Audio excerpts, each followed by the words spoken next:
Well, Sean, I'm tempted to say welcome home. Welcome to Nottingham Forest. Well, Is that how it feels? well, sort of. I mean, everyone knows, I think, down the years I've spoken openly of my affection for my beginning of my career, which was at Nottingham Forest under the great Brian Clough, of course.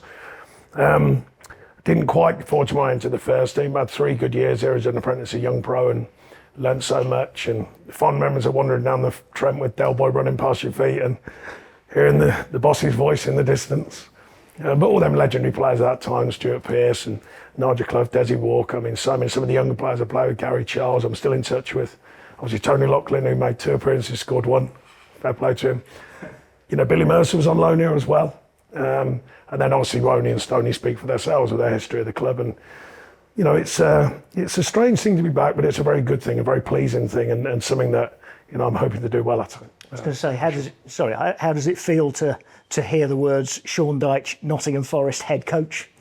Yeah, I mean, it's one of them things, you imagine one day could it be, not so much, not in my early days of my management career, but, as things started changing in my career and changing at Nottingham Forest and new ownership comes in and the growth they've made and all them things, you wonder. And it's come around my way, so obviously I'm very pleased and very proud to be Nottingham Forest manager, that's for sure.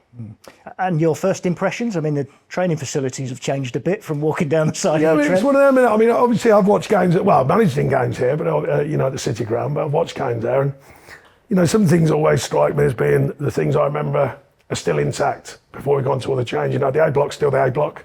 It's always a happy team. If they back here, that's always a good thing.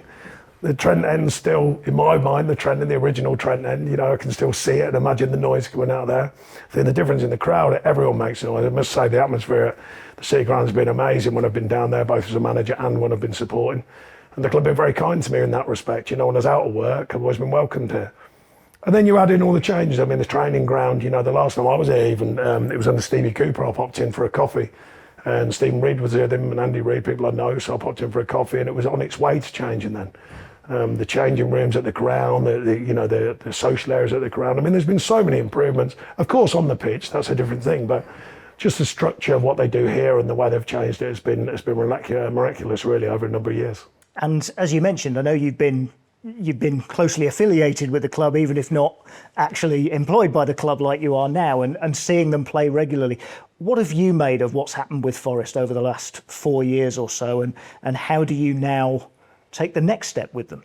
Yeah, I mean, that's the important thing, I mean, mainly from Stevie Cooper, because I saw the job that he did and how quickly he turned it round and made it what it began the process, and a massive part of that, massive credit. I never knock managers, by the way, I know how hard it is. And then one day it comes that you go, and then Nuno's come in and had a fantastic season. The latest management has been a tough gig, for the manager. I understand that, but like I said, I'm not questioning him, that's fine. That's, each manager has the way they do things.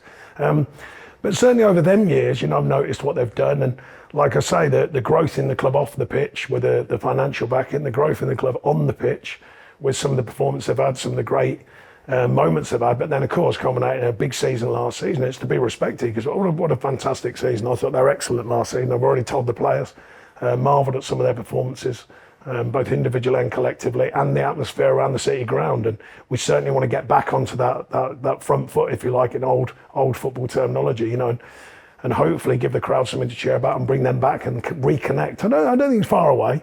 The Forest fans, in my experience, have been very fair down the years. And I don't think it's far away from the team reconnecting. Results, of course, help that, of course. But I think the first thing is performances. Get performances back on that winning edge that they've shown many times.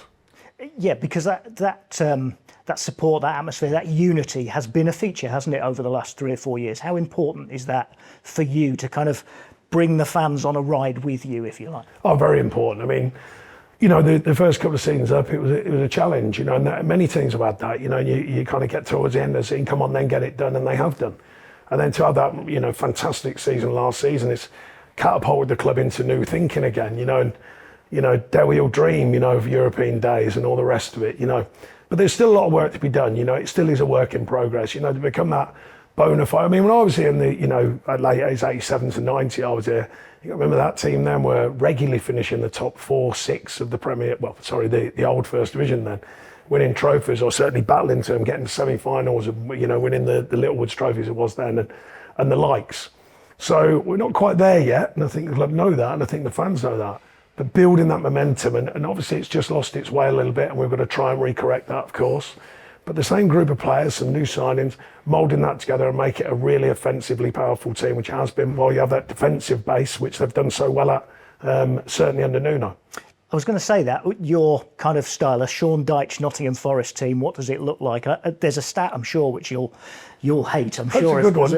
as a football manager. Don't start by saying that you'd hate it, come on. Well, I know it's something that you'll want to turn around, I'm fairly sure it is anyway. They haven't kept a clean sheet in 20 games. That's got to be a Yeah, I mean, block, look, the things in the Premier League I've been in a long time, them sort of stats creep up on you. You know, at first you go, no, you know, a few games without a clean sheet, but still nicking wins and points. Let's go back to then 20 games.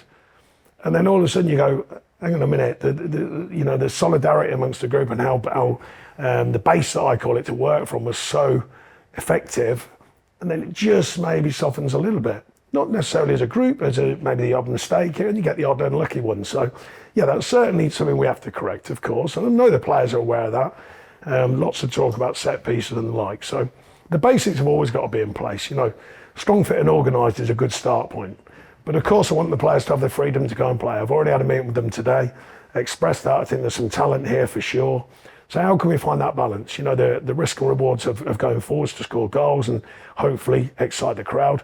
But equally the base that has been such a good weapon for Forest, and certainly in a big season last season. So trying to find that balance, and that'll be the key, I think. And how have you found that squad, Sean? I know you've probably only had one training session, haven't you, as we speak? Yeah. How do you find them? Yeah, we came in last night, as you were suggesting, all the changes, just to get a feel of the building. A few of the staff were here, just say hello. And then here today for the first working day, if you like. But today was really familiarising with the players, giving them a feel of what we expect from them, what they can expect from us. And getting them going again, getting that vibrancy amongst them. You know, it felt a bit flat. Results obviously have not been going to plan and that sort of thing, but there was a nice edge to them today, and you know, want to keep that feeling going, and then taking the planning into the first game. And obviously it's a big game schedule as well, which is new to the players and new to the club as well. So taking that on board and trying to plan for that. But today was just familiarising, get a feel for them and us, and certainly reassuring them that what good players we think they are. And you know, certainly some of the reminders of what they've already done, but how can we build on it? How can we bring consistency? How can we bring all the things they've done and take it forward? You know, not to rely on the past, although it's to be respected. I make it clear. As I said, I thought they were fantastic last season. How can we build that forward, and how can we make that more of a consistent value across the team, and how we go about it? So that kind of were the messages, really. You touched on them earlier, your backroom team, who obviously with Ian Woan and Steve Stone, well known, Tony Locker and Billy Mercer, who you've mentioned as well. I wonder how they're feeling today as well as they. Well, I mean, I'll speak as I can for them. You know, we've all been touched by Nottingham Forest in one way or another down the years. You know, me as an apprentice young pro trying to find my way. Billy came on loan here. Tony, similar. Tony was in non-league and then got bought out of non-league at Leicester United. Did make an appearance, scored a goal, and unfortunately with injuries and his career stopped short. And then Woney and Stoney really speak for themselves. You know, Woney for his longevity at the club and his performances, but also Stoney, but for a different way, he had that real burst. Come through 3 broken legs at Nottingham Forest. You know, people forget that. And then went on and played to England and made the club a lot of money in that period. So, you know, a mixed group of people, but all been touched by Nottingham Forest down the years. And I think it's important. We don't rely on the history of the club, by the way, but we're well aware of it. We're well aware of the people, the fans, what it means to the club. And to get it back to somewhat what it was in them days, or certainly in the 80s, not just Brian Clough, by the way, I'm good friends with Frank Clark and the like. I've done a great job here down the years, and many others. Go and see the legends when I can, you know, and say hello to them, and I've enjoyed that. So I've always had links here, and the lads have too. But we're not relying on that, by the way.